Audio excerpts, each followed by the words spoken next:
ಸುಂದರೋಪಿ ಸುಶೀಲೋಪಿ ಕುಲೀನೋಪಿ ಮಹಾಧನಃ ಶೋಭತೇನ ವಿನಾ ವಿದ್ಯಾ ವಿದ್ಯಾ ಸರ್ವಸ್ಯ ಭೂಷಣಂ. ಶ್ರೀ ಗುರುಭ್ಯೋ ನಮಃ. ಇಂದು ನಾವೆಲ್ಲರೂ ಕೂಡ ಪುಸ್ತಕದ ಕುರಿತು ಅಲ್ಪ ಸ್ವಲ್ಪ ಮಾಹಿತಿಗಳನ್ನ ತಿಳಿದುಕೊಳ್ಳೋಣ. ನಮಗೆ ಯಾವ ರೀತಿಯಾದಂತಹ ಸ್ನೇಹಿತರು ನಮ್ಮ ಜೀವನದಲ್ಲಿ ಇರಬೇಕಂತ ಹೇಳಿದ್ರೆ, ಯಾವಾಗಲೂ ಕೂಡ ನಮ್ಮ ಕಷ್ಟದಲ್ಲೂ ಸುಖದಲ್ಲೂ ಯಾರು ಇರ್ತಾರಲ್ವಾ ಅವರೇ ನಿಜವಾದ ಮಿತ್ರರು ಅಂತ ಹೇಳ್ತಾರೆ. ಹೇಗೆ? ಕೆಲವರು ಇರ್ತಾರೆ ನಮ್ಮ ಹತ್ತಿರ ಎಲ್ಲ ಇದ್ದಾಗ ಮಾತ್ರ ಬರ್ತಾರೆ, ಇಲ್ಲ ಅಂದಾಗ ಹೋಗ್ತಾರೆ. ಇವರು ಕೇವಲ ಬಾಹ್ಯ ಸ್ನೇಹಿತರು ಅಂತ ಕರೀತಾರೆ ಇವ್ರನ್ನ. ಆದ್ರೆ ಯಾರು ಕಷ್ಟದಲ್ಲೂ ನಷ್ಟದಲ್ಲೂ ಯಾರು ಬರ್ತಾರೋ ಅವರೇ ಸ್ನೇಹಿತರು. ಇದಕ್ಕೊಂದು ಶ್ಲೋಕ ಇದೆ. ಸರೇವಃ ಪದಸ್ತಸ್ಯ ಸುಹೃತ್, ಸರೇವಃ ಪದಸ್ತಸ್ಯ ಸುಹೃತ್. ಎಲ್ಲಾ ಕಷ್ಟದಲ್ಲೂ ಯಾರು ಮಿತ್ರನೋ ಅವನೇ ಬಂಧುರಾಪದಿ ದುರ್ಲಭ. ಯಾರು ಮಿತ್ರನಾಗಿರ್ತಾನೋ ಅವನು ಕಷ್ಟದಲ್ಲಿ ಬರೋದು ದುರ್ಲಭನಾಗಿರ್ತಾನೆ. ಅಂದ್ರೆ 100ರಲ್ಲಿ ಒಬ್ಬರೋ ಇಬ್ಬರೋ ಕಷ್ಟದಲ್ಲೂ ಸುಖದಲ್ಲೂ ಬರ್ತಾರೆ ಅಂತ. ಏಯಾಂತಿ ಆಪದಿ ಬಂಧುತ್ವಂ. ಯಾರು ಆಪತ್ತಿನಲ್ಲಿ ಬಂಧುತ್ವವನ್ನ ಗಳಿಸ್ತಾರೋ ಸುಹೃದೋ ಬಾಂಧವಾಶ್ಚತೆ, ಅವರೇ ನಿಜವಾದ ಸ್ನೇಹಿತರು ಮತ್ತು ಬಂಧುಗಳು ಅಂತ ಸಂಸ್ಕೃತದಲ್ಲಿ ಹೇಳ್ತಾರೆ. ಹೀಗಿರ್ಬೇಕಾದ್ರೆ ಮಿತ್ರರಾಗಿದ್ದಾರೆ ಯಾರು ಅಂತ ಹೇಳಿದ್ರೆ, ನಿಜವಾದ ಮಿತ್ರರು ನಮ್ಗೆ ಇಬ್ರು ಇರ್ತಾರೆ. ಒಬ್ಬರು ದೇವರು, ಇನ್ನೊಂದು ಪುಸ್ತಕ. ದೇವರು ಕೂಡ ಕಷ್ಟ ಕಾಲದಲ್ಲೂ ಬರ್ತಾನೆ, ಸುಖ ಕಾಲದಲ್ಲೂ ಬರ್ತಾನೆ. ಆದರೆ ಹಾಗೆಯೇ ಪುಸ್ತಕವು ಕೂಡ ಕಷ್ಟ ಕಾಲದಲ್ಲೂ ಬರುತ್ತೆ, ಸುಖ ಕಾಲದಲ್ಲೂ ಕೂಡ ಪುಸ್ತಕವು ನಮಗೆ ಸಹಾಯ ಮಾಡುತ್ತೆ. ಯಾವಾಗ ನಮ್ಗೆ ಬೇಜಾರಾಗುತ್ತೋ ಆಗ ನಾವೇನ್ ಮಾಡ್ಬೇಕು ಅಂತ ಹೇಳಿದ್ರೆ, ಪುಸ್ತಕವನ್ನ ಓದಿದ್ರೆ ನಮ್ಮ ಮನಸ್ಸು ಸ್ವಲ್ಪ ಶಾಂತತೆಯ ಕಡೆ ಬರುತ್ತೆ. ನಮ್ಮ ಮನಸ್ಸು ಯಾವ ರೀತಿ ಅಂತ ಹೇಳಿದ್ರೆ, ವಜ್ರಾದಪಿ ಕಠೋರಾಣಿ ಮೃದೂನಿ ಕುಸುಮಾದಪಿ ಲೋಕೋತ್ತರಾಣಾಂ ಚೇತಾಂಸಿ ಕೋಹಿ ವಿಜ್ಞಾತುಮರ್ಹತಿ ಅಂತ ಹೇಳಿದ್ರೆ, ಯಾವಾಗ ನಮ್ಮ ಮನಸ್ಸು ವಜ್ರಾದಪಿ ಕಠೋರಾಣಿ, ವಜ್ರಕ್ಕಿಂತ ಕಠೋರವಾದದ್ದು, ಮೃದೂನಿ ಕುಸುಮಾದಪಿ, ಕುಸುಮ ಅಂದ್ರೆ ಹೂಗಳಿಗಿಂತ ಮೃದುವಾಗಿದ್ದು, ಲೋಕೋತ್ತರಾಣಾಂ ಚೇತಾಂಸಿ, ಈ ಒಂದು ಜನರಿಗೆ ಮನಸ್ಸಿನ ಬಗ್ಗೆ ಮನಸ್ಸಿನ ವಿಷಯದಲ್ಲಿ ತಿಳಿದುಕೊಳ್ಳಲು ಅಸಾಧ್ಯ. ಆ ರೀತಿಯಾದಂತ ಮನಸ್ಸು ನಮ್ಮದು. ನಮ್ಮ ಮನಸ್ಸು ಯಾವತ್ತೂ ಕೂಡ ಚಾಂಚಲ್ಯ ಪೂರ್ಣವಾಗಿರುತ್ತೆ. ಅಂತ ಹೇಳಿದ್ರೆ ಒಂದು ಕಡೆ ನಿಲ್ಲುವಂತಹ ಮನಸ್ಸಲ್ಲ. ಅದನ್ನ ನಾವು ಹತೋಟಿಗೆ ತೆಗೆದುಕೊಂಡು ಬಂದು ಪುಸ್ತಕವನ್ನ ಓದ್ಬೇಕು. ಯಾಕಂತ ಹೇಳಿದ್ರೆ ಪುಸ್ತಕ ಮಾತ್ರ ನಮ್ಗೆ ಮಿತ್ರ. ಅದಕ್ಕೋಸ್ಕರ ನಾವು ಮಿತ್ರನನ್ನ ಕೈ ಬಿಡಬಾರ್ದು. ಅದಕ್ಕೋಸ್ಕರ ನಾವು ನಮ್ಮ ಮನಸ್ಸನ್ನ ಹತೋಟಿಯಲ್ಲಿಟ್ಟುಕೊಂಡು ನಾವು ಪುಸ್ತಕವನ್ನ ಓದ್ಬೇಕು. ಮನಸ್ಸಿನಲ್ಲಿ ಹತೋಟಿಯಲ್ಲಿ ಇಟ್ಕೋಬೇಕಂತ ಹೇಳಿದ್ರೆ ಮನಸ್ಸನ್ನ, ಒಂದು ಸರಳ ಸೂತ್ರ ಇದೆ. ಆ ಸೂತ್ರ ಏನಂತ ಹೇಳಿದ್ರೆ, ಹೇ ಮನಸ್ಸೆ ಹುಷಾರ್, ನಾನ್ ಹೇಳ್ದಂಗೆ ನೀನ್ ಕೇಳ್ಬೇಕು, ನೀನ್ ಹೇಳ್ದಂಗೆ ನಾನ್ ಕೇಳೋದಿಲ್ಲ, ನೀನು ಮಾಲೀಕ ನಾನು ಮಾಲೀಕ, ನೀನು ಗುಲಾಮ. ಈ ರೀತಿಯಾದಂತಹ ಸರಳ ಸೂತ್ರಗಳನ್ನ ನಾವು ನಮ್ಮ ಜೀವನದಲ್ಲಿ ಅಳವಡಿಸಿಕೊಳ್ಬೇಕು. ಯಾವಾಗ್ಲೂ ಕೂಡ ನಾವು ಪುಸ್ತಕವನ್ನ ಓದ್ತಾ ಇರಬೇಕು. ಪುಸ್ತಕ ಅಂತ ಹೇಳಿದ್ರೆ ಕೇವಲ ಪಠ್ಯ ಪುಸ್ತಕಗಳಲ್ಲ, ಪಠ್ಯೇತರ ಪುಸ್ತಕಗಳು ಕೂಡ ಇದೆ. ಉದಾಹರಣೆಗೆ ಅಂಡಮಾನ್ ನಿಕೋಬಾರ್ ಆಗಿರ್ಬೋದು, ವೀರ ಸಾವರ್ಕರ್ ಆಗಿರಬಹುದು, ಹಾಗೆ ಸ್ವಾತಂತ್ರ್ಯ ಯೋಧ ಅರವಿಂದ್ ಘೋಷ್ ಆಗಿರ್ಬೋದು, ಹುಲಿ ಹಾರಿತು ಆಗಿರ್ಬೋದು, ಉಟ್ಟ ಬಟ್ಟೆಯಲ್ಲಿ ಹೊರಟು ಬಂದವರಾಗಿರ್ಬೋದು. ಹೀಗೆ ಅನೇಕ ಪುಸ್ತಕಗಳಿದೆ. ಇದು ಇತಿಹಾಸದ ವಿಚಾರಗಳನ್ನ ತಿಳಿಸ್ಕೊಡ್ಬಹುದು. ಹಾಗೆಯೇ ಆತ್ಮಕಥನವನ್ನ ತಿಳಿಸ್ಕೊಳ್ಳೋ ಆಗಿರಬಹುದು, ಜೀವನ ಚರಿತ್ರೆಯನ್ನ ಪರಿಚಯ ಮಾಡಿದ್ದಾಗಿರ್ಬೋದು. ಎಲ್ಲಾ ರೀತಿಯಾದಂತಹ ವಿಷಯಗಳು ಪುಸ್ತಕದ ಜ್ಞಾನದಲ್ಲಿ ಅಧಿಕವಾಗಿ ಇರುತ್ತೆ ಅಂತ ಹೇಳಬಹುದು. ಈ ಪುಸ್ತಕವನ್ನ ಓದೋರ್ಗೆ ಏನಾಗುತ್ತೆ ಅಂತ ಹೇಳಿದ್ರೆ, ಪಠತೋ ನಾಸ್ತಿ ಮೂರ್ಖತ್ವಂ ಜಪತೋ ನಾಸ್ತಿ ಪಾತಕಂ ಮೌನಿನ ಕಲಹೋ ನಾಸ್ತಿ ನ ಭಯಂ ಚಾಸ್ತಿ ಜಾಗೃತಃ. ಈ ಒಂದು ಶ್ಲೋಕದ ಅರ್ಥ ಏನಂತ ಹೇಳಿದ್ರೆ, ಪಠತೋ ನಾಸ್ತಿ ಮೂರ್ಖತ್ವಂ, ಯಾರು ಪಠಿಸುತ್ತಾರೋ ಅವರಿಗೆ ಮೂರ್ಖತ್ವ ಅನ್ನೋದಿಲ್ಲ.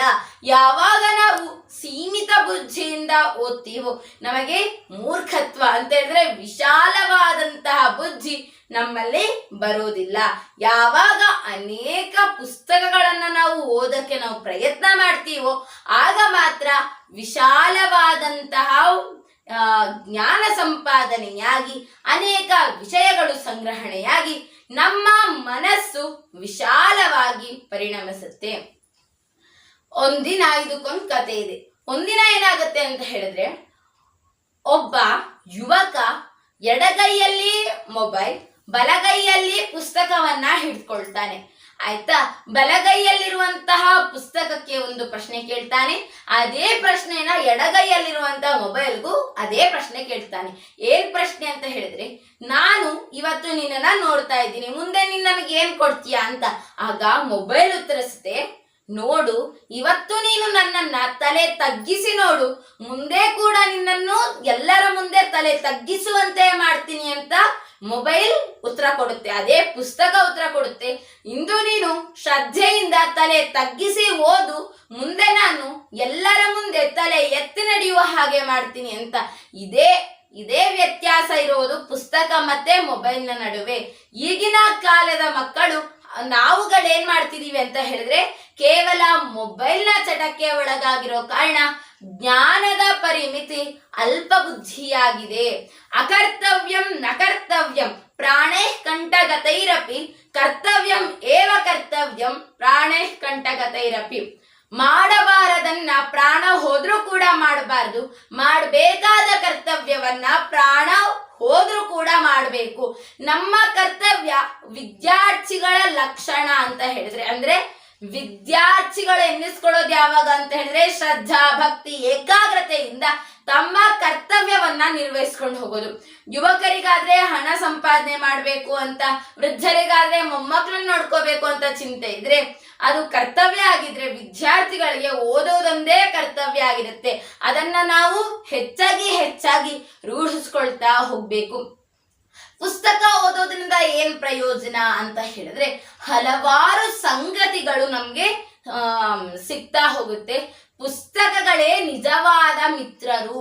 ಯಾವಾಗ ನಾವು ಪುಸ್ತಕವನ್ನ ಓದ್ತೀವೋ ಆಗ ನಮ್ಗೆ ಅನೇಕ ವಿಷಯಗಳು ತಿಳಿಯುತ್ತೆ. ಇದು ಭಾಷಣಕ್ಕಾಗ್ಬೋದು, ಅನೇಕ ವಿಚಾರ ನಾವು ಯಾವ ರೀತಿಯಾಗಿ ಯಾರ ಮುಂದೆ ಹೇಗೆ ಯಾವ ರೀತಿಯಾದಂತಹ ಮಾತುಗಳನ್ನ ಆಡ್ಬೇಕು ಅಂತ ಕೆಲವು ಸಕಾಲವಾಗಿ ನಾವು ನೋಡೋದ್ರಿಂದ ಅನುಭವ ಪಡ್ಕೊಳ್ಳೋದ್ರಿಂದ ಉಂಟಾದ್ರೆ, ಇನ್ನೂ ಕೆಲವು ಪುಸ್ತಕ ಓದೋದ್ರಿಂದ ಕೂಡ ಉಂಟಾಗತ್ತೆ. ಒಮ್ಮೆ ಒಬ್ಬ ಯುವಕ ಏನ್ ಮಾಡ್ತಾನಂತ ಹೇಳಿದ್ರೆ, ಅವನಿಗೆ ಅಮ್ಮ ಹೇಳ್ತಿರ್ತಾಳೆ, ದೊಡ್ಡವ್ರ ಮುಂದೆ ವಿನಯವನ್ನ ಕೊಡ್ಬೇಕು, ಹಾಗೆ ಯಾವ ರೀತಿಯಾದಂತಹ ಯಾವ ಸಂದರ್ಭದಲ್ಲಿ ಯಾವ ರೀತಿಯಾದಂತಹ ಮಾತುಗಳನ್ನ ಆಡ್ಬೇಕೋ ಆ ರೀತಿಯಾದಂತಹ ಮಾತುಗಳನ್ನೇ ಆಡ್ಬೇಕು.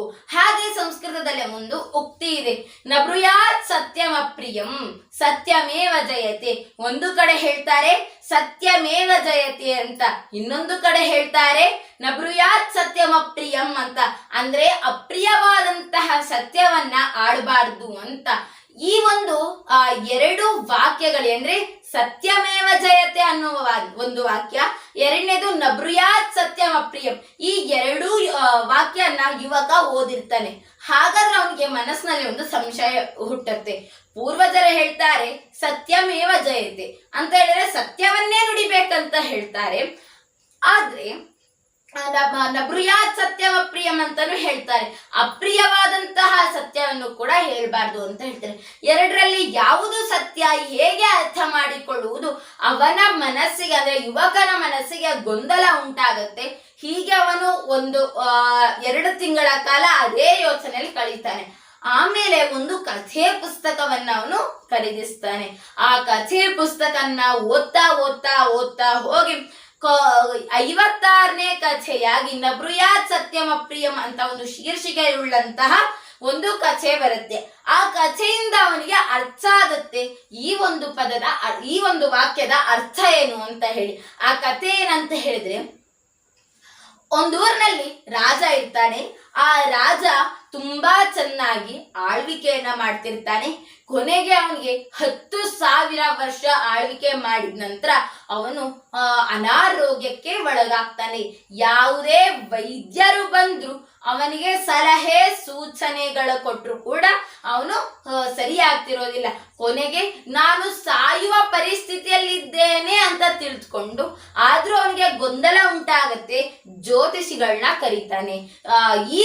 ಆ ಒಂದು ರಾಜ್ಯದಲ್ಲಿ ಶ್ರೇಷ್ಠ ಜ್ಯೋತಿಷಿಗಳನ್ನ ಆಹ್ವಾನಿಸಿ ಅಂತ ಆಜ್ಞಾಪನೆಯನ್ನ ಕೊಡ್ತಾನೆ. ಎಲ್ಲಾ ಕಡೆ ಸಾರಿದಾಗ ಅನೇಕ ಜ್ಯೋತಿಷಿಗಳು ಬರ್ತಾರೆ. ಅದರಲ್ಲಿ ಒಬ್ಬ ಬರ್ತಾನೆ, ಕೈಯನ್ನ ನೋಡ್ತಾನೆ, ಮುಖವನ್ನ ನೋಡ್ತಾನೆ. ಮುಖವನ್ನ ನೋಡಿ ಹೇಳ್ತಾನೆ, ನೀನು ಇನ್ನೇನು ಸತ್ ಹೋಗ್ತೀಯ, ಅಂದ್ರೆ ಮರಣವನ್ನ ಅಪ್ತೀಯಾ ಅಂತ ಕಹಿಯಾದ ಮಾತನ್ನ, ಅಂದ್ರೆ ಅದು ಸತ್ಯವೇ, ಆದ್ರೆ ನೀನು ಮರಣವನ್ನ ಅಪ್ತೀಯ ಅಂತ ಅಪ್ರಿಯವಾದಂತಹ ಸತ್ಯವನ್ನ ಹೇಳ್ತಾನೆ. ಆಗ ರಾಜ ಕುಪಿತನಾಗಿ ಅವನನ್ನ ಜೈಲಿಗೆ ಹಾಕ್ತಾನೆ. ಹಾಗೆ ಶಿಕ್ಷೆಯನ್ನ ಕೊಡ್ತಾನೆ. ಇನ್ನೊಬ್ಬ ಜ್ಯೋತಿಷಿ ಬರ್ತಾನೆ. ಅವನು ಕೂಡ ಕೈಯನ್ನ ನೋಡ್ತಾನೆ, ಮುಖವನ್ನ ನೋಡ್ತಾನೆ. ಅವನು ಹೇಳ್ತಾನೆ, ಇನ್ನು ಸ್ವಲ್ಪ ದಿನದಲ್ಲಿ ನಿನ್ನ ಮಗ ರಾಜನಾಗ್ತಾನೆ ಅಂತ ಹೇಳ್ತಾನೆ.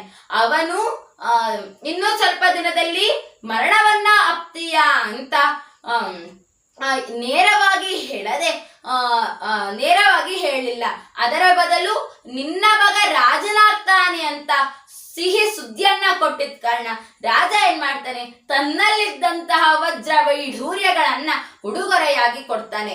ಇಬ್ಬರು ಹೇಳಿದ್ದು ಒಂದೇ ಮಾತು, ಆದ್ರೆ ಮೊದಲ ಜ್ಯೋತಿಷಿ ಹೇಳಿದ್ದು ಅಪ್ರಿಯವಾದಂತಹ ಸತ್ಯ, ಆದ್ರೆ ಎರಡನೇ ಜ್ಯೋತಿಷಿ ಹೇಳಿದ್ದು ಪ್ರಿಯವಾದಂತಹ ಸತ್ಯ.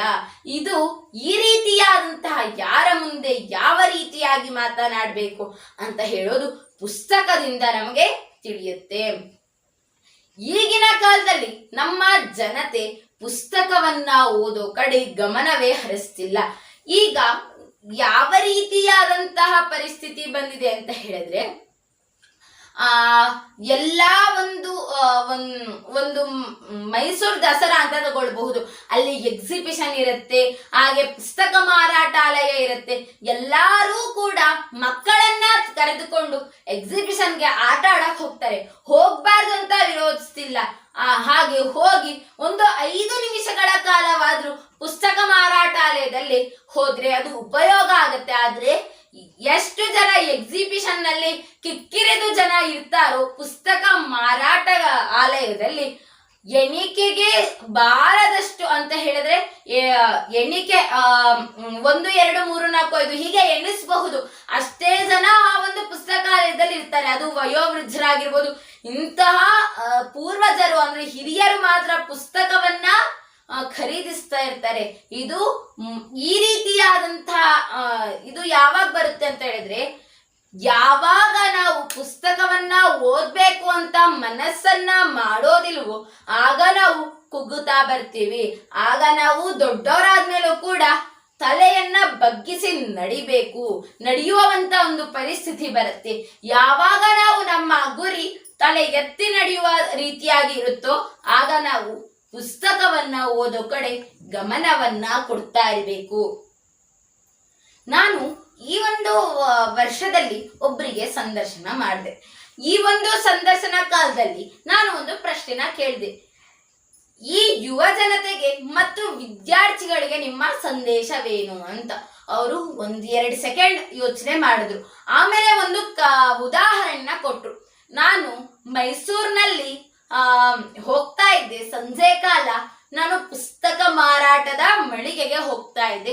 ಯಾಕಂತ ಹೇಳಿದ್ರೆ ಅದ್ಭುತವಾದಂತಹ ಭೈರಪ್ಪಾದಿಗಳು ಬರೆದಂತಹ ಪುಸ್ತಕಗಳಾಗಿರಬಹುದು, ತ್ರಿವೇಣಿ ಅವರು ಬರೆದಿರುವಂತಹ ಕಾದಂಬರಿಗಳಾಗಿರಬಹುದು, ಚಕ್ರವರ್ತಿ ಸೂಲಿಬೆಲೆ ಬರೆದಿರುವಂತಹ ವೀರ ಸಾವರ್ಕರ್ ಅಂತಹ ದೇಶಭಕ್ತಿ ಹುಟ್ಟಿಸುವಂತಹ ಪುಸ್ತಕಗಳಾಗಿರಬಹುದು, ಹಾಗೆ ರಾಷ್ಟ್ರೋತ್ಥಾನ ಪ್ರಕಟಣೆ ಹೊಂದಿರುವಂತಹ ಪುಸ್ತಕಗಳಾಗಿರ್ಬೋದು, ಹಾಗೆ AR ಮಣಿಕಾಂತ್ ರವರು ಬರೆದಿರುವಂತಹ ನವಿಲುಗರಿ, ಈ ರೀತಿಯಾದಂತಹ ಅನೇಕ ಪುಸ್ತಕಗಳಿವೆ.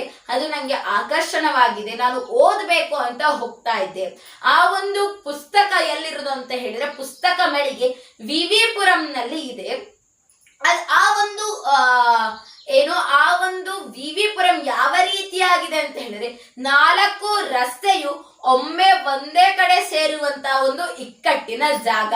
ಆ ಒಂದು 4 ರಸ್ತೆಯಲ್ಲಿ, ಒಂದು ರಸ್ತೆಯ ಒಂದು ಮಳಿಗೆಯಲ್ಲಿ ಪುಸ್ತಕಾಲಯ, ಇನ್ನೊಂದು ರಸ್ತೆಯ ಇನ್ನೊಂದು ಮಳಿಗೆಯಲ್ಲಿ ದೂರವಾಣಿ ಜಂಗಮವಾಣಿಗಳ ಮಾರಾಟಾಲಯ, ಮತ್ತೊಂದು ರಸ್ತೆಯ ಮಳಿಗೆಯಲ್ಲಿ ಕುರ್ಕುರೆ ಇತ್ಯಾದಿ ತಿನಿಸುಗಳು, ಇನ್ನೊಂದು ಏನಂತ ಹೇಳಿದ್ರೆ ಇನ್ನೊಂದು ಮಳಿಗೆಯಲ್ಲಿ ತರಕಾರಿ ಅಂಗಡಿಗಳು. ಎಲ್ಲರೂ ಕೂಡ ಮಕ್ಕಳನ್ನ ಕರೆದುಕೊಂಡು ಹೋದ್ರೆ ಮಕ್ಕಳು ಕುರ್ಕುರೆ ತಿಂಡಿಗೆ ಹೋಗ್ತಾರೆ, ದೊಡ್ಡವರು ಮೊಬೈಲ್ ಹತ್ರ ಹೋಗ್ತಾರೆ. ಆದ್ರೆ ಯಾರೂ ಕೂಡ ಪುಸ್ತಕಾಲಯಕ್ಕೆ ಬಂದು ಪುಸ್ತಕವನ್ನ ಖರೀದಿಸ್ತಿಲ್ಲ. ಅದಕ್ಕೆ ನನಗೆ ತುಂಬಾ ಬೇಜಾರುಂಟಾಯ್ತು. ಅದಕ್ಕೋಸ್ಕರ ನಾನು ಲೇಖನಗಳನ್ನ ಕೂಡ ಬರ್ತಿದ್ದೀನಿ. ನನಗೆ ತುಂಬಾ ಬೇಸರವಾದಂತಹ ಸಂಗತಿ ಇದು ಅಂತ ಅವ್ರು ಉತ್ತರ ಕೊಡ್ತಾರೆ. ಈ ರೀತಿಯಾದಂತಹ ಪರಿಸ್ಥಿತಿ ನಮ್ಮ ಈ ಒಂದು ಜಗತ್ತಿಗೆ ಬಂದ್ರೆ, ಈ ಒಂದು ವಿಶ್ವಕ್ಕೆ ಈ ರೀತಿಯಾದಂತಹ ಪರಿಸ್ಥಿತಿ ಬಂದ್ರೆ ನಮ್ಮ ಮಕ್ಕಳು ಅಂದ್ರೆ ನಾವು ನಮ್ಮ ಬುದ್ಧಿಮತ್ತೆಯನ್ನ ಅಧಿಕಗೊಳಿಸಕ್ಕೆ ಆಗೋದಿಲ್ಲ. ಇಂದು ನಾನು ಮಾತಾಡ್ತಿದ್ದೀನಿ ಅಂತ ಹೇಳಿದ್ರೆ ಅದಕ್ಕೆ ಮೊದಲು ಪುಸ್ತಕದೊಳಗಿರುವಂತಹ ಜ್ಞಾನ ನಮ್ಮಲ್ಲಿ ಇರಬೇಕು. ಯಾವಾಗ ಇರೋದಿಲ್ವೋ ಅದು ತುಂಬಾ ಕಷ್ಟ ಆಗುತ್ತೆ. ಹಾಗಾದ್ರೆ ಪುಸ್ತಕವನ್ನ ಓದಿದ್ರೆ ಅದು ಪುಸ್ತಕದಲ್ಲಷ್ಟೇ ಇರಬಾರ್ದು, ಮಸ್ತಕಕ್ಕೂ ಅದು ಹೋಗ್ಬೇಕು. ಅದಕ್ಕೊಂದು ಸಂಸ್ಕೃತದಲ್ಲಿ ಶ್ಲೋಕ ಇದೆ, ಪುಸ್ತಕ ಸ್ಥಾತುಯ ವಿದ್ಯಾ ಪುಸ್ತಕಂ ಪುಸ್ತಕಾಲಯೇ ಆಲಯಂ ಕೀಲಿತಂ ಏನ ನಜಾನೆ ಕುತ್ರ ಕುಂಚಿಕ ಅಂತ ಹೇಳಿದ್ರೆ, ಯಾವಾಗ ಪುಸ್ತಕದ ವಿದ್ಯೆ ಪುಸ್ತಕದಲ್ಲಿಯೇ ಇರುತ್ತೆ, ಆಗ ಯಾವಾಗ ಬಾಗಿಲು ಮುಚ್ಚುತ್ತೋ ಅದರ ಜ್ಞಾನ ನಮಗೆ ಬರೋದಿಲ್ಲ. ಪುಸ್ತಕದಲ್ಲಿರುವ ವಿಷಯ ನಮ್ಮ ಮಸ್ತಕದಲ್ಲಿ ಯಾವಾಗ ಕೂರುತ್ತೋ ಆಗ ಮಾತ್ರ ನಮಗೆ ಪುಸ್ತಕದಲ್ಲಿರುವ ಜ್ಞಾನ ನಮಗೆ ಬಂದು ನಮ್ಮ ಜೀವನಕ್ಕೂ ಕೂಡ ಸಹಾಯ ಆಗತ್ತೆ. ನಾವು ಪುಸ್ತಕವನ್ನ ಅಧಿಕವಾಗಿ ಪಠಿಸ್ತಾ ಹೋಗ್ಬೇಕು. ಯಾವಾಗ ಸಮಯ ಇರುತ್ತೋ ಆಗ ಪಠಿಸ್ಬೇಕು. ಕೆಲವೊಂದು ಮನೆಯಲ್ಲಿ ನೋಡ್ಬೋದು, ಮಿನಿ ಗ್ರಂಥಾಲಯ ಅಂತಾನೆ ಮಾಡ್ಕೊಂಡಿರ್ತಾರೆ. ಯಾವುದಾದರೂ ಸಾಹಿತ್ಯ ಸಮ್ಮೇಳನಕ್ಕೆ ಹೋದಾಗಿರಬಹುದು, ಪುಸ್ತಕಾಲಯಕ್ಕೆ ಹೋದಾಗಿರ್ಬೋದು, ಪುಸ್ತಕವನ್ನ ಖರೀದಿಸಿ ಅದನ್ನ ಮಿನಿ ಗ್ರಂಥಾಲಯವನ್ನಾಗಿ ಮಾಡಿಕೊಂಡು ಸಮಯ ಬಂದಾಗ ಓದ್ತಾ ಇರ್ತಾರೆ. ಹಾಗೆ ನಾವು ಓದುವುದರಿಂದ ಮಕ್ಕಳಿಗೂ ಕೂಡ ಅದೇ ಹವ್ಯಾಸ ಹುಟ್ಟುತ್ತೆ. ಮಕ್ಕಳು ಕೂಡ ಓದ್ತಾರೆ. ನಾವು ಯಾವಾಗಲೂ ಕೂಡ ತಲೆ ಎತ್ತಿ ನಿಲ್ಲೋರಾಗ್ಬೇಕೇ ಹೊರತು ತಲೆ ಬಗ್ಸಿ ನಿಲ್ಲೋರಾಗಬಾರ್ದು. ಯಾವಾಗ ಪುಸ್ತಕವನ್ನ ನಾವು ಚಿಕ್ಕ ವಯಸ್ಸಿನಲ್ಲಿ ಪಠ್ಯ ವಿಷಯ ಆಗಿರ್ಬೋದು, ಪಠ್ಯೇತರ ವಿಷಯಗಳಾದಂತಹ ಪುಸ್ತಕಗಳನ್ನ ನಾವು ಯಾವಾಗ ಓದ್ತೀವೋ ಆಗ ನಾವು ತಲೆ ಬಗ್ಸಿ ಓದ್ತೀವಿ. ಅದೇ ಆ ಪುಸ್ತಕ ಮುಂದೆ ತಲೆ ಎತ್ತಿ ನಿಲ್ಲೋ ಹಾಗೆ ಮಾಡಿ ನಮಗೆ ಕೈಗೆ ಮೊಬೈಲ್ ಬರೋ ಹಾಗೆ ಮಾಡುತ್ತೆ. ಅದೇ ಮೊಬೈಲ್ ಏನ್ ಮಾಡುತ್ತೆ, ತಲೆಯನ್ನ ಬಗ್ಸೋ ರೀತಿಯಾಗಿ ಪೂರ್ಣವಾಗಿ ಬಗ್ಗಿಸಿ ನಿಲ್ಲೋ ಹಾಗೆ ಮಾಡುತ್ತೆ. ಆದ ಕಾರಣ ನಾವು ಏನ್ ಮಾಡ್ಬೇಕು ಅಂತ ಹೇಳಿದ್ರೆ, ಪುಸ್ತಕವನ್ನ ಜಾಸ್ತಿ ಜಾಸ್ತಿ ಜಾಸ್ತಿ ಜಾಸ್ತಿ ಓದ್ಬೇಕು. ಈಗಿನ ಕಾಲದಲ್ಲಿ ಎಲ್ಲರೂ ಹೇಳ್ತಾರೆ ಒಂದು ಜಂಜಾಟ, ಅದು ಕಳಿತು ಇದು ಕಳಿತು, ಅದು ಸಿಕ್ತು ಅದು ಹೋಯ್ತು, ಇದನ್ನ ಚಿಂತೆ ಮಾಡ್ತಿದ್ದೀನಿ ಅಂತ ಹೇಳ್ಕೊಂಡು ನಮ್ಮ ದೇಹದಲ್ಲಿರುವಂತಹ ಪಂಚವಾಯುಗಳನ್ನ ನಾಶ ಮಾಡ್ಕೋತಾ ಇದ್ದಾರೆ. ಯಾವುದೇ ರೀತಿಯಾದಂತಹ ಸಾಧನೆಯನ್ನ ನಾವುಗಳು ಅಂದ್ರೆ ನಮ್ಮ ಜನತೆ ಆಗಿರ್ಬೋದು, ವಿದ್ಯಾರ್ಥಿಗಳಾಗಿರ್ಬೋದು ಮಾಡ್ತಿಲ್ಲ. ಇದಕ್ಕೆ ಒಂದು ಶ್ಲೋಕ ಇದೆ, ಇದಂ ಲಬ್ಧಂ ಇದಂ ನಷ್ಟಂ, ಇದು ಸಿಕ್ಕಿದೆ ಇದು ಬಿಟ್ಟಿದೆ, ಇದಂ ಲುಪ್ಸೆ ಪುನರ್ಜಿಯ, ಇದಂ ಚಿಂತಯತಾಮೇವ ಪೂರ್ಣವಾಯು ಶರೀರಿಣಾಂ, ಇದು ಸಿಕ್ತು ಇದು ಹೋಯ್ತು, ಅದು ಸಿಗತ್ತೆ ಅದು ಬರೋದಿಲ್ಲ, ಹೀಗೆ ಚಿಂತೆ ಮಾಡ್ತಾನೆ ನಮ್ಮ ಆಯಸ್ಸನ್ನ ಕಳ್ಕೊಳ್ತಾ ಇದ್ದೀವಿ. ಇದರಿಂದ ಯಾವುದೇ ರೀತಿಯಾದಂತ ಪ್ರಯೋಜನಗಳು ನಮ್ಮ ಜೀವನದಲ್ಲಿ ಆಗೋದಿಲ್ಲ. ಯಾವಾಗ ನಮ್ಮ ಜೀವನವು ಸಾರ್ಥಕತೆಯಾಗಿ ಇರಬೇಕು ಆಗ ನಾವು ಪರಿಶ್ರಮವನ್ನ ಪಡಬೇಕು. 84 ಲಕ್ಷ ಜೀವರಾಶಿಗಳನ್ನ ದಾಟಿ ಬಂದಂತಹ ನಾವುಗಳು ಒಂದು ಪುಣ್ಯ ಜನ್ಮವನ್ನ ಎತ್ತಿದ್ದೇವೆ. ಈ ಪುಣ್ಯ ಜನ್ಮವನ್ನು ಸಾರ್ಥಕತೆ ಮಾಡ್ಕೋಬೇಕಂತ ಹೇಳಿದ್ರೆ ವಿಷಯಗಳ ಸಂಗ್ರಹಣೆ ಹೆಚ್ಚಾಗಬೇಕು. ಆ ವಿಷಯದಿಂದ ನಾವು ಬೇರೆಯವರಿಗೆ ಆದರ್ಶಪ್ರಾಯರಾಗಿ ಇರಬೇಕು. ಸ್ವಾಮಿ ವಿವೇಕಾನಂದರು ಹೇಳಿದಂತೆ ಈ ಭೂಮಿ ಮೇಲೆ ಹುಟ್ಟಾದ್ಮೇಲೆ ಯಾವಾಗ್ಲೂ ಕೂಡ ಕಲ್ಲು ಮಣ್ಣಿನಂತೆ ಆಗ್ಬಾರ್ದು. ನಮ್ಮ ಹೆಜ್ಜೆಯ ಗುರುತು ಈ ಒಂದು ಭೂಮಿ ಮೇಲೆ ಅಚ್ಚಳಿಯದಂತೆ ಇರಬೇಕು ಅಂತ. ಅದಕ್ಕೆ ಕಾರಣ ಏನಾಗ್ಬೇಕಂತ ಹೇಳಿದ್ರೆ ನಮ್ಮ ವಿಶಾಲ ಮನೋಭಾವ ನಮ್ಮಲ್ಲಿ ಇರಬೇಕು. ವಿಶಾಲ ಮನೋಭಾವ ಯಾವಾಗ ಹುಟ್ಟುತ್ತೆ ಅಂತ ಹೇಳಿದ್ರೆ ಪುಸ್ತಕಗಳನ್ನ ಓದೋದ್ರ ಮೂಲಕ, ಹಾಗೆ ಬೇರೆಯವರ ಪರಿಚಯ ಮಾಡ್ಕೊಳ್ಳೋದ್ರ ಮೂಲಕ ಆಗತ್ತೆ. ಹಾಗಾದ್ರೆ ಅದು ಮಾಡಿದ್ರೆ ಎಲ್ಲ ಪ್ರಯೋಜನನ ಅಂತ ಪ್ರಶ್ನೆ ಬಂದೇ ಬರುತ್ತೆ. ಸ್ವಾಮಿ ವಿವೇಕಾನಂದರಾಗಿರಬಹುದು, ಅರವಿಂದ್ ಘೋಷ್ರವರಾಗಿರಬಹುದು, ನಿವೇದಿತಾ ಆಗಿರಬಹುದು, ಶಂಕರಾಚಾರ್ಯರಾಗಿರಬಹುದು, ಹಾಗೆ ರಾಮಕೃಷ್ಣ ಪರಮಹಂಸರಾಗಿರ್ಬೋದು, ಎಲ್ಲರೂ ಮರಣವನ್ನ ಅಂದ್ರೆ ಇಹಲೋಕವನ್ನ ತ್ಯಜಿಸಿ ಹಲವಾರು ದಶಕಗಳು ಕಳೆದ್ರು ಕೂಡ ಇಂದು ಕೂಡ ಮನೆಯಲ್ಲೇ ಇಟ್ಟು ಪೂಜಿಸ್ತಾರೆ ಅಂತ ಹೇಳಿದ್ರೆ ಅದಕ್ಕೆ ಅವರು ಕೇವಲ ಮಾಡಿದ ಪರಿಶ್ರಮದಿಂದ ಮಾತ್ರ ಸಾಧ್ಯ. ಅವರು ಈ ಒಂದು ಭೂಮಿಗೆ, ಈ ಒಂದು ಭಾರತಕ್ಕೆ ಉಡುಗೊರೆಯನ್ನ ಕೊಡಬೇಕು, ಆ ಕೊಡುಗೆಯನ್ನ ಕೊಡಬೇಕು. ಈ ಭಾರತವು ಜಗದ್ಗುರುವರ ಸ್ಥಾನವನ್ನ ಪಡಿಬೇಕು ಅಂತ ಗುರಿ ಇಟ್ಕೊಂಡು ಅದಕ್ಕೆ ಪ್ರಯತ್ನವನ್ನ ಮಾಡಿ ಗೆದ್ರು. ಕೇವಲ ಯಾರೇ ಒಂದು ಶ್ರೇಷ್ಠ ವ್ಯಕ್ತಿಗಳಾಗಲಿ ಅವರು ಜನಸಾಮಾನ್ಯರಿಂದ ಮಾತ್ರ ಆಗಕ್ಕೆ ಸಾಧ್ಯ. ಅವರು ಕೇವಲ ಮೊದಲು ಜನಸಾಮಾನ್ಯರಾಗಿರ್ತಾರೆ, ನಂತರ ಸಾಧಕರಾಗಿರ್ತಾರೆ. ಕೇವಲ 1 ವರ್ಷ 2 ವರ್ಷ 3 ವರ್ಷ ಮಾಡಿದ ಪರಿಶ್ರಮದಿಂದ ಯಾರೂ ಕೂಡ ಸಾಧಕರಾಗಲು ಸಾಧ್ಯವಿಲ್ಲ. ಹಲವಾರು ದಶಕಗಳ ಸತತ ಪ್ರಯತ್ನದಿಂದ ಯಾವಾಗ ಅವರು ಗುರಿಯನ್ನ ತಲುಪಬೇಕು ಅಂತ ಅಡೆತಡೆ ಬಂದ್ರು, ಯಾರು ಅದನ್ನ ತುಳಿದು ಮುಂದೆ ಹೋಗ್ತಾರೋ ಅವರು ಮಾತ್ರ ಸಾಧಕರಾಗ್ತಾರೆ. ಹಾಗೆ ನಾವು ಬೇರೆಯವರಿಗೆ ದಾರಿದೀಪರಾಗಬೇಕು. ಅನೇಕರು ಹೇಳುವಂತೆ ನಾವು ಕೂಡ ಆಗ್ಬೇಕು. ಬೇರೆಯವರನ್ನ ಆದರ್ಶವಾಗಿಟ್ಟುಕೊಂಡು ಬದುಕುತ್ತಿರುವ ನಾವುಗಳು ನಮ್ಮನ್ನ ಬೇರೆಯವರು ಆದರ್ಶರಾಗಿ ತಗೊಳ್ಬೇಕು. ಆಗ ಮಾತ್ರ ನಾವು ಬದುಕಿರೋದು ಸಾರ್ಥಕ ಆಗತ್ತೆ. ಹಾಗೆ ಅನೇಕ ಪುಸ್ತಕಗಳನ್ನ ಓದೋಣ, ಹಾಗೆ ಅನೇಕ ವಿದ್ಯೆಗಳನ್ನ ಕಲಿಯೋಣ. ಸುಂದರೋಪಿ ಸುಶೀಲೋಪಿ ಕುಲೀನೋಪಿ ಮಹಾಜನಃ ಶೋಭತೆ ನವೀನಾ ವಿದ್ಯಾಂ ವಿದ್ಯಾ ಸರ್ವಸ್ಯ ಭೂಷಣಂ. ಸುಂದರೋಪಿ ಸುಶೀಲೋಪಿ, ಯಾರು ಸುಂದರನೂ ಆಗಿದ್ದಾನೆ, ಸುಶೀಲನೂ ಆಗಿದ್ದಾನೆ, ಒಳ್ಳೆ ಕುಲದಲ್ಲೂ ಹುಟ್ಟಿದ್ದಾನೆ, ಆದ್ರೆ ಅವನಿಗೆ ವಿದ್ಯೆ ಜ್ಞಾನ ಇಲ್ಲ ಅಂತ ಹೇಳಿದ್ರೆ ಈ ಒಂದು ಜಗತ್ನಲ್ಲಿ ಪೂಜಿಸಲು ಅಸಾಧ್ಯನಾಗ್ತಾನೆ. ಯಾವಾಗ ಬಡತನದಲ್ಲಿ ಹುಟ್ಟಿಯೂ ಕೂಡ ಒಳ್ಳೆಯ ಜ್ಞಾನವನ್ನ ಪಡೆದುಕೊಂಡಿದ್ದಾನೋ ಅವನು ಎಲ್ಲ ಕಡೆ ಪೂಜಿಸಲ್ಪಡುತ್ತಾನೆ. ವಿದ್ವಾನ್ ಸರ್ವತ್ರ ಪೂಜ್ಯತೆ ವಿದ್ಯಾಧನಂ ಸರ್ವಧನ ಪ್ರದಾನಂ. ಯಾರು ಬಡತನದಲ್ಲಿಯೂ ವಿದ್ಯೆಯನ್ನ ಜ್ಞಾನವನ್ನ ಅರ್ಜಿಸ್ಕೊಳ್ತಾನೋ ಅವನೇ ಎಲ್ಲಾ ಕಡೆಯೂ ಕೂಡ ಪೂಜಿಸಲ್ಪಡುತ್ತಾನೆ. ಹೀಗೆ ಅನೇಕ ಹೇಳ್ತಾರೆ. ವಿದ್ಯಾನಾಮನರಸ್ಯ ರೂಪಮಧಿಕಂ ಪ್ರಚ್ಛನ್ನ ಗುಪ್ತಂ ಧನಂ ವಿದ್ಯಾ ಭೋಗಕರೀ ಯಶಸ್ಸುಖಕರೀ ವಿದ್ಯಾ ಗುರುಣಾಂ ಗುರುಃ ವಿದ್ಯಾ ಬಂಧು ಜನೋ ವಿದೇಶ ಗಮನೆ ವಿದ್ಯಾ ಪರಾ ದೇವತಾ ವಿದ್ಯಾ ರಾಜಸು ಪೂಜಿತಾ ನಹಿ ಧನಂ ವಿದ್ಯಾ ವಿಹೀನಃ ಪಶುಃ. ಯಾರು ವಿದ್ಯೆಯನ್ನ ಉಳ್ಳೋದಿಲ್ವೋ ಅವರು ಪಶುಗಳಿಗೆ ಸಮಾನ. ಯಾರು ವಿದ್ಯೆಯನ್ನ ಹೊಂದಿರ್ತಾರೋ ಅವರನ್ನ ರಾಜರು ಕೂಡ ಪೂಜಿಸುತ್ತಾರೆ. ವಿದ್ಯೆಯು ರಾಜರಿಂದ ಪೂಜಿಸಲ್ಪಟ್ಟಿದೆ.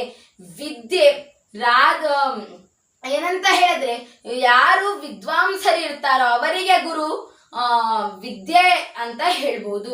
ನಮಗೆಲ್ಲರಿಗೂ ಗುರು ವಿದ್ವಾಂಸರು, ವಿದ್ವಾಂಸರಿಗೂ ಗುರು ಯಾರು ಅಂತ ಹೇಳಿದ್ರೆ ವಿದ್ಯೆ. ಹೀಗೆ ವಿದ್ಯೆ ನಾವು ಹುಟ್ಟಿದಾಗಲಿಂದ ಸಾಯೋದ್ರವರೆಗೆ ವಿದ್ಯೆ ಜ್ಞಾನ ನಾವು ಅರ್ಜಿಸ್ಕೊಳ್ತಾನೆ ಹೋಗ್ಬೇಕು. ಆದ ಕಾರಣ ಅನೇಕ ಪುಸ್ತಕಗಳನ್ನ ಪಠಿಸೋಣ, ಅನೇಕ ವ್ಯಕ್ತಿಗಳಿಂದ ಕಲಿಯೋಣ, ಹಾಗೆ ನಾವು ಕೂಡ ಕಲಿಸೋಣ ಅಂತ ಹೇಳ್ತಾ ನನ್ನ ಮಾತಿಗೆ ಪೂರ್ಣ ವಿರಾಮವನ್ನ ಕೊಡ್ತೇನೆ. ಧನ್ಯವಾದಗಳು.